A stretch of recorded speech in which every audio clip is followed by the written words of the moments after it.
আজ আমার ফুল সজ্জা। মিতুর সাথে কি বলে যে পরিচয় হব, কি করে কি শুরু করব? ধুর, আগে তো ঘরে যাই। আজ ফুলসজ্জা, এখনই রাজকুমার চলে আসবে। এসে যদি দেখে আমি ডিম পারি, কি হবে? এসব কি মিতু? আপনি শান্ত হন, আমি বলছি। শান্ত? এরকম অবস্থায় কি করে শান্ত থাকা যায়? দয়া করে আপনি আমার পাশে এসে বসুন, আমি সব খুলে বলছি। এবার বলো মিতু, এসব কি? এত ডিম কোথা থেকে এলো?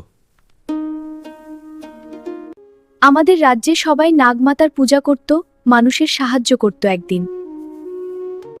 আমাদের গ্রামে যখন সবাই নাগদেবীর পূজা করছিল, আমি তখন বাজারে একটা মা সাপের সামনে দাঁড়িয়ে তার ডিমগুলো ভেঙে দিচ্ছিলাম।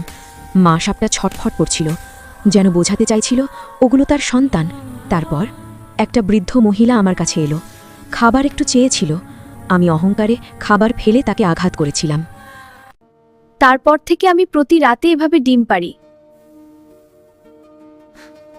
তোর স্ত্রীর পাপের কারণেই আমি শাস্তি দিয়েছি, ও সারা জীবনই এভাবে ডিম পারবে রাতে। এর থেকে মুক্তির কোনো উপায় বলেন নাগমাতা, দয়া করুন। যদি তোর স্ত্রী সাপ ও অসহায় মানুষকে প্রতিদিন খাবার দিয়ে সাহায্য করে, তবে আমি আবার আসবো আর মুক্তি দিব তোর স্ত্রীকে। চিন্তা করো না, তুমি সব ঠিক হয়ে যাবে, আমি আছি তো। এসো সাপ, এই দুধ খাও। হ্যাঁ, খুব ভালো, তুমি খুব শান্ত। আরো খাও, ভয় নেই। আপনার আর কোনো সাহায্য লাগলে আমাদের অবশ্যই বলবেন। ঠিক আছে বাবা। হ্যাঁ কাকা, কোনো দ্বিধা করবেন না। আচ্ছা। সব রাজকুমার, আমি একটা খুব বড় পাপী, সেই জন্যই আমি এখনো ঠিক হচ্ছি না। আমি তোমাদের কাজে খুবই সন্তুষ্ট। আজ থেকে তোমরা আমার অভিশাপ থেকে মুক্ত।